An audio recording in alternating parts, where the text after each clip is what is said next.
না পারি, কিন্তু ফাঁকা আওয়াজ তুলবেন না। আমার বিরুদ্ধে যদি আপনি আওয়াজ তুলতে হয় তাহলে আপনাকেও তো সঠিক হওয়া লাগবে, তাই না? আপনি পাবলিকের কাছ থেকে ভ্যাট নিয়ে কিছু রেখে কিছু দিবেন আর আমার বিরুদ্ধে আওয়াজ তুলবেন, আওয়াজটা কি ঠিক বাজবে? বাজবে না। কাজেই আমার বিরুদ্ধে আওয়াজ তোলার জন্য আমি আহ্বান জানাচ্ছি।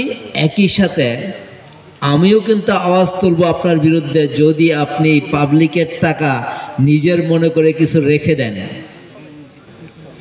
এইটা জুলাই বিপ্লবের পরে আমাদের বাংলাদেশ ভার্সন 2-তে চলবে না।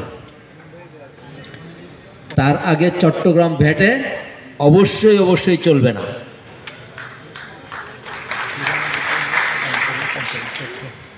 দ্বিতীয় আওয়াজ তুলবেন, দু একজন প্রশ্ন করেছেন এবং এই প্রশ্নটার উত্তর দিতে আমি খুব পছন্দ করি, এই প্রশ্নটা ফেস করতে আমি পছন্দ করি যে আমি আমার আয় থেকে 15% ভ্যাট সরকারকে দিয়ে দিচ্ছি, ভ্যাট হিসেবে দিচ্ছি, যাই হোক না কিন্তু আমার আয়ের অংশ, তাই না?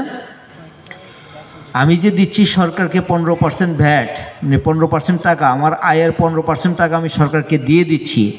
সরকার এটা প্রপারলি আমাকে রিটার্ন করতে পারছে কিনা, নাকি ড্রেন হয়ে আমাদের পকেটে কিছু থেকে যাচ্ছে, কিছু বিদেশে চলে যাচ্ছে। কানাডায় আমার বেগমপাড়ায় যাওয়ার একবার সুযোগ হয়েছিল, এটাকে আমি বলবো আমার জীবনের অন্যতম দুর্ভাগা একটা সময়। আমরা দেখেছি সেখানে বেগমপাড়াতে কি আছে। আপনাদের আওয়াজ তুলতে হবে সরকারকে দেওয়া আপনার টাকা যেন প্রপারলি খরচ হয়। যদি প্রপারলি খরচ না হয় তাহলে আপনি আমাদের টুটি চেপে ধরবেন যে আমার টাকায় তোমার বেতন হচ্ছে, আমার টাকায় দেশের উন্নয়ন হচ্ছে, এই উন্নয়নের টাকায় লক্ষ লক্ষ কোটি টাকা বেগমপাড়ায় কেন যাবে? পারবেন না। এই আওয়াজ তোলার জন্য আপনাদের যা সাপোর্ট লাগবে আমাকে বলবেন, ইনশাল্লাহ আমরা সাপোর্ট করব। আপনারা সবাই আমার মোবাইল নাম্বারটা লিখতে পারেন যদি চান, 01713444115।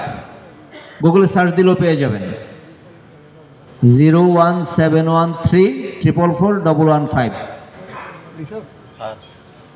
যদি কোনো অনিয়ম দেখেন সেটা আমাদেরকে জানাবেন, আমরা সর্বোচ্চ ব্যবস্থা নেব। আমাদের কাছে কোনো